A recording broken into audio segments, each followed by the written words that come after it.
우리가 예수 믿고 신앙생활을 한다는 것은 믿음으로 살아간다라는 그런 뜻입니다. 주님을 믿는 믿음 안에서 주님이 우리를 구원하여 주시고 우리의 삶 가운데 함께하여 주시는 그 믿음으로 산다는 그런 뜻이 신앙생활을 한다라는 것이죠. 그러면 믿는다라는 것은, 여러분, 믿는다라는 것은 뭐 여러 가지 해석이 있을 수 있습니다. 그런데 우리가 가장 첫 번째로 믿는다라는 것은 맡긴다라는 뜻이 담겨져 있습니다. 원어적으로 봤을 때 그런 의미가 담겨져 있습니다. 맡긴다는 거예요. 여러분, 믿지 못하면 맡길 수가 없습니다. 믿기 때문에 맡기죠. 믿지 못하면은 맡겨도 불안합니다. 무슨 일이 벌어지지 않을까? 무슨 탈이 나지 않을까? 여러분, 믿을 수 있어야만이 맡겨지는 거죠. 전적으로 맡긴다라는 뜻이 믿는다라는 그런 의미에 담겨져 있습니다. 무엇을 맡깁니까? 우리의 염려를 맡기고, 우리의 걱정을 맡기고, 우리의 상처를 맡기고, 여러분, 내가 해결하는 것이 아니라 주님께 다 맡기는 삶, 그것이 믿음의 삶이라는 거예요. 세상에 얼마나 근심 걱정이 많습니까? 오늘 우리 장로님도 기도하면서 기도했습니다만 오늘날 참 갈등이 많은 세상입니다. 세대 간의 갈등이요, 또한 이념적인 갈등이요, 또 경제적인 갈등이요, 국가 간의 갈등이요, 끊임없이 분열과 갈등 속에서 우리가 살아갑니다. 그 분열과 갈등 속에서 염려가 그 분열과 갈등 사이에 찾아오고, 근심이 찾아오고, 걱정이 찾아옵니다. 그 모든 것을 어떻게 내가 짊어지고 가는 것이 아니라 주님께 다 맡기는 삶, 그것이 믿음의 삶입니다. 여러분, 주님께 좀 맡기고 살아갈 수 있길 바랍니다. 지금 뭐 걱정하고 있습니까? 무슨 근심 걱정거리가 내 생각, 내 머릿속에, 내 마음 가운데 꽉 차 있습니까? 경제적인 문제입니까? 또 사람과의 관계의 문제입니까? 주님께 다 맡겨지는 삶. 시편 55편 22절 말씀에 시편 기자는 이렇게 이야기합니다. 내 짐을 여호와께 맡기라. 그가 너를 붙드시고 의인의 요동함을 영원히 허락하지 아니하시리로다. 아멘이죠. 주님께 다 맡기는 삶을 살아가면서 주님 바라보며 맡겼기 때문에 우리는 평안함을 누리고, 다 맡기고 편안함. 여러분, 외국에 어디 나갈 때 큰 캐리어를 다 짐을 가지고 갑니다. 그 짐 짊어지고 비행기 올라가지 않죠. 다 맡깁니다. 다 맡기고 손가방 하나 딱 들고 비행기에 올라탑니다. 맡겼기 때문에 홀가분한 마음으로, 기쁜 마음으로 비행기에 올라타는 겁니다. 그리고 즐거운 마음으로 날아가는 거죠. 도착해서 찾으면 되는 거예요. 하나님 앞에 다 맡기는 삶, 그렇게 주님께 다 맡기고 은혜와 평안의 삶을 누리는 그런 우리 성도님들 될 수 있기를 주님의 이름으로 축복합니다. 오늘 우리가 읽은 이 시편은 다윗 왕이 지은 시편입니다. 시편 전체 150편 시편 가운데 73편, 약 절반을 다윗이 쓴 시편입니다. 그 가운데 오늘 이 시편은 고통의 순간 가운데, 자기에게 인생에 찾아온 그 고통 가운데 하나님 앞에 엎드려 믿음으로 부르짖었던 그 기도의 시가 오늘 본문의 시편입니다. 위대한 다윗 왕이지만 여러분, 그 인생은 제가 여러 번 소개했습니다. 참 고통의 날이 끊임없었습니다. 골리앗을 물리치고 이기는 그 기쁨은 잠깐이었고, 장인인 사울 왕에게 사울 왕으로부터 도망 다녀야 됐고, 또한 사울의 아들로 인해서 7년 반 동안 전쟁을 치러야 됐으며, 노년에는 사랑하는 아들 압살롬에게 쫓기는 신세가 되어지는 참 한마디로 비루한 인생을 살았던 것이 다윗이었습니다. 그럼에도 한순간도 믿음을 놓치지 않았던 이 다윗의 모습, 오늘 다윗이 간절히 믿음으로 기도하는 모습 속에서 참 믿음의 모습을 발견하고, 우리 또한 주님 앞에 믿음으로 다 맡기는 삶을 결단하는 귀한 은혜의 시간 될 수 있기를 주님의 이름으로 축원합니다. 첫 번째는요, 우리의 두려움 주님께 맡길 수 있어야 된다. 오늘 그렇게 고백합니다. 오늘 우리가 읽은 이 시편 31편 1절과 2절 말씀을 보면은 다윗에게 지금 고난이 찾아와서 다윗이 하나님 앞에 부르짖습니다.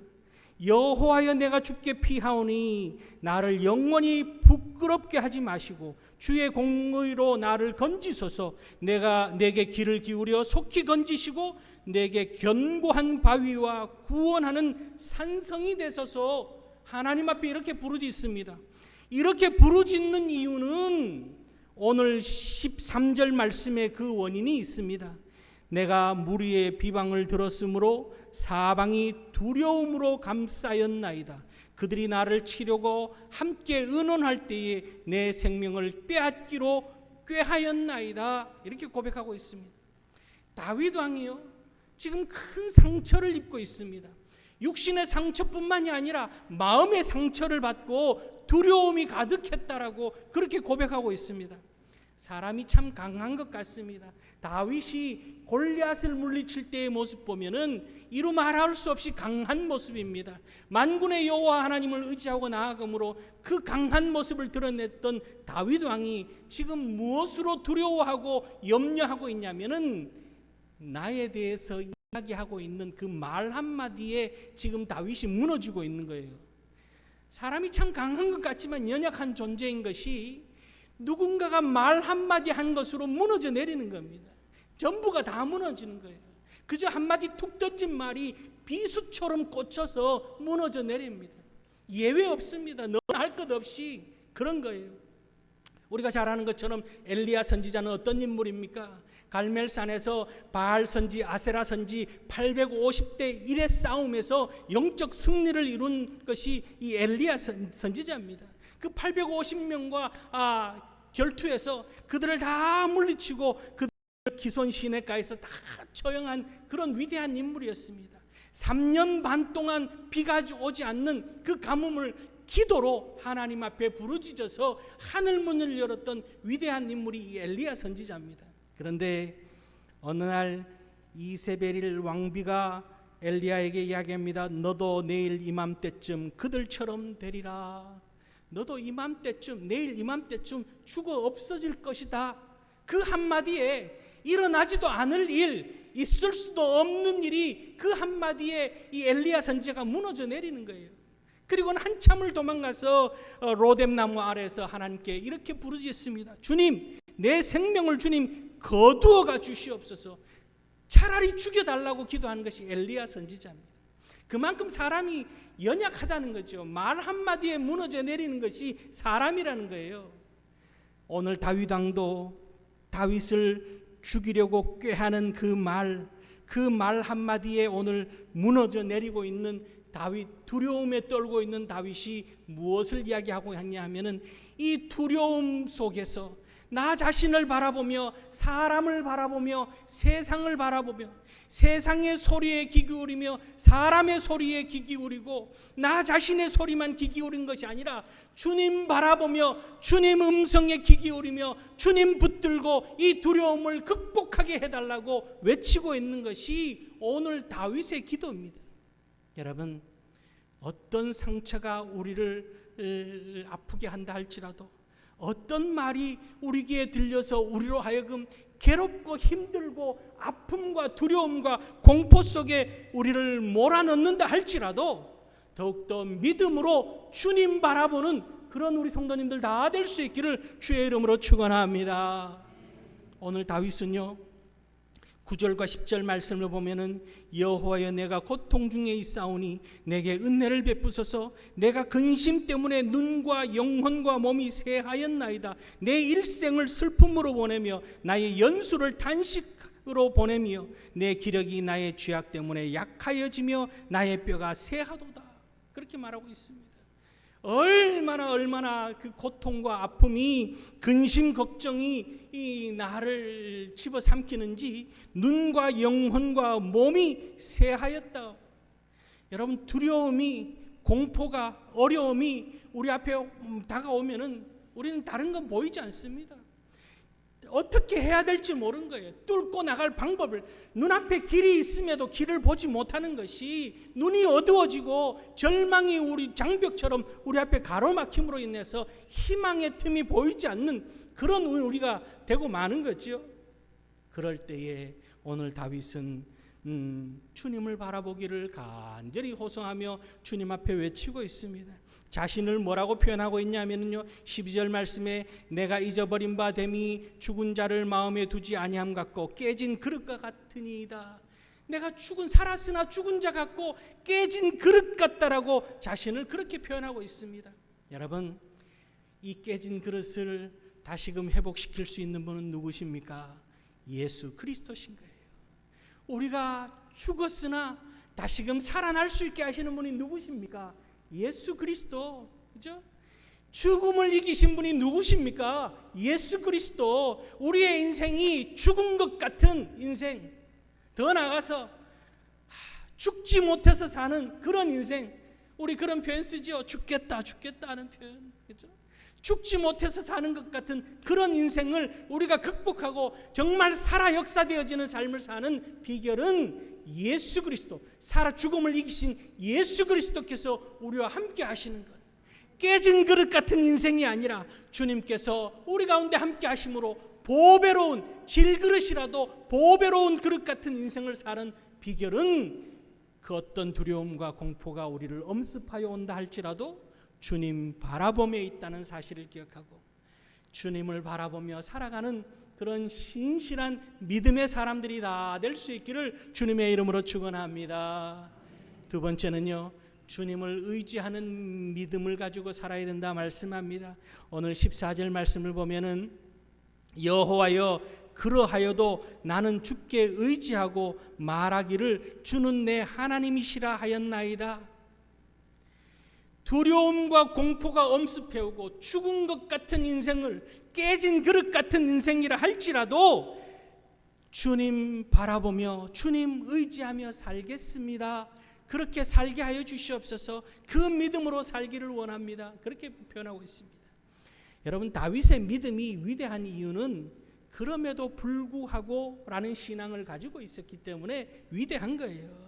그럼에도 불구하고, 여러분, 그럼에도 불구하고 신앙을 가지고 세상을 살아갈 수 있길 바랍니다. 세상의 많은 사람들과 우리는 교제하며 살아갑니다.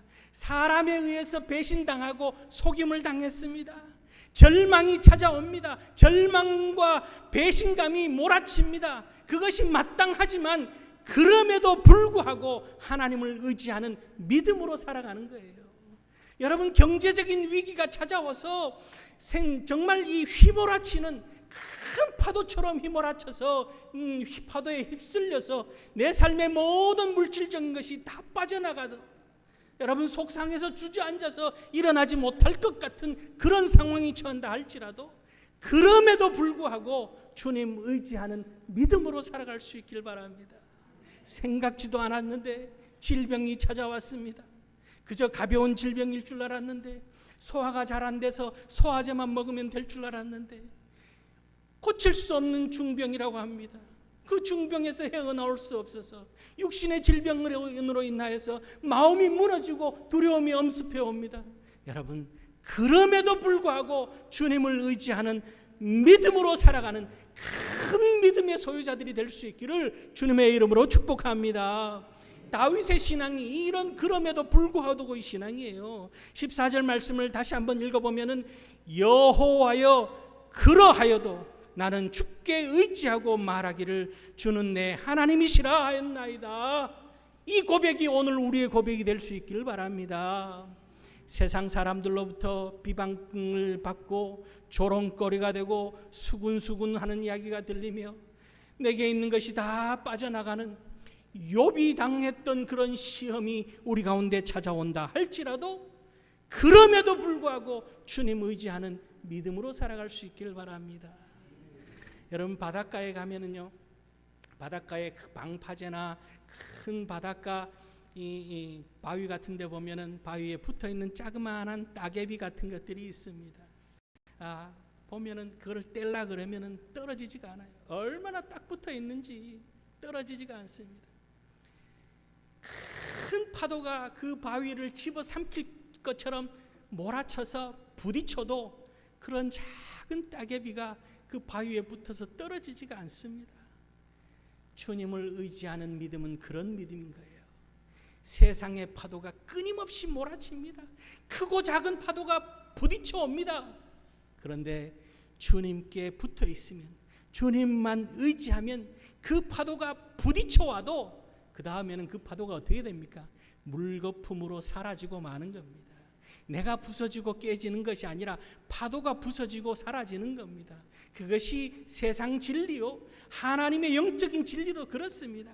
주님만 바라보고 주님만 의지하며 주님이 우리의 피난처가 되시고 주님이 우리의 반석이 되시고 주님이 우리의 요새가 되시며 주님이 우리의 산성이 되시기에 세상 그 어떤 두려움과 공포가 몰려온다 할지라도, 우리를 몰아넣는다 할지라도, 그럼에도 불구하고 전지전능하신 하나님만 믿고 의지하며 나아갈 때 하나님께서는 우리를 구원하여 주시며 절망 가운데서, 문제 가운데서, 우리의 인생의 괴로움 가운데서 건지심을 우리가 경험하며 살아가는, 하나님만 의지하며 감사하며 사는 그런 우리들이 될 수 있기를 바랍니다. 원망하는 것이 마땅하고, 불평하는 것이 마땅하고, 속상한 것이 마땅하고, 주저앉아서 괴로워하는 것이 마땅하다라고 이해할 만한 일들이 우리 가운데 벌어집니다. 그러나 그럼에도 불구하고 살아가는 것이 믿음의 삶인 거예요. 여러분, 우리가 마땅하게 여길 것은 주님을 찬양하는 것밖에 없습니다. 시편 147편 1절 말씀에 할렐루야, 우리 하나님을 찬양하는 일이 선함이요 찬송하는 일이 아름답고 마땅하도다. 여러분, 세상 사람들이 볼 때 그래, 괴로워하는 것이 마땅하지, 그래, 속상해할 만해. 아니에요. 괴로워할 만하고 속상해할 만하고 두려워할 만한 것까지도, 그럼에도 불구하고 우리는 믿음으로 의지하며 우리가 마땅히 여길 것은 찬송하는 것, 하나님을 아름답게 찬송하는 것만이, 감사하는 것만이 마땅하다는 사실을 기억하고 주님 의지하는 믿음으로 승리하는 그런 우리 모두가 될 수 있기를 주님의 이름으로 축원합니다. 세 번째는요, 영원하신 주님과 동행하는 믿음을 가져야 함을 오늘 고백합니다. 오늘 15절 말씀에 다윗이 이렇게 고백합니다. 나의 앞날이 주의 손에 있사오니 내 원수들과 나를 비방하는 자들이 손에서 나를 건져 주소서. 그렇게 고백합니다. 일생 내 두려움과 내 모든 어려움을 주님께 맡기며, 또한 그 모든 문제를 주님을 의지함으로 인하여서 그 성난 파도를 비껴간 것처럼 날마다 일생을 주님께 맡기며 주님과 동행하는 믿음으로 살아갈 것을 고백하고 있는 것이 오늘 이 15절 말씀입니다. 여러분, 지금까지 우리의 삶, 지금까지 지내온 것 주의 크신 은혜라. 아멘이죠. 지금까지 지내온 것 주의 크신 은혜입니다.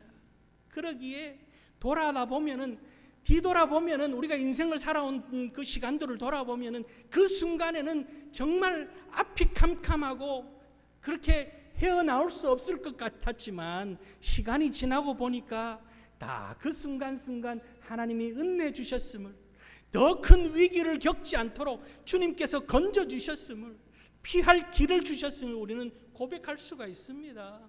지금 이 순간도 마찬가지입니다. 다윗은 그런 인생의 경험이 있기 때문에 오늘 이런 고백을 하는 거예요. 지난 시간들을 돌아보면 주의 은혜이기 때문에 지금 이 위기 또한 주님께서 지나가게 하여 주실 줄 믿고, 또한 앞으로 일평생 주님을 떠나지 않는, 주님과 동행하는 삶을 살기를 고백하고 원하고 있는 모습이 오늘 다윗의 모습입니다. 여러분, 더욱더 주님과 동행하는 믿음을 가지고 살아갈 수 있기를 바랍니다. 주님께서는요, 이스라엘 백성들을 출애굽하여서 430년 애굽의 종살이에서 출애굽하여서 가나안 땅으로 바로 들어가지 않고 40년이라고 하는 세월 동안 광야길을 헤매이게 합니다. 광야를 헤매인 이유는 그들이 430년 동안 몸에 배어져 있던 그 노예 근성, 주인 의식을 다 잃어버리고 그 노예 근성, 불평과 원망과 좌절과 낙심에 휩싸였던 그 노예 근성을 다 빼내고 주인 의식을 가지고 하나님의 택한 백성이라고 하는 선민 의식을 가지고 그렇게 살아가게 하기 위해서 40년이라는 세월 동안 고통의 길을 걷게 하십니다.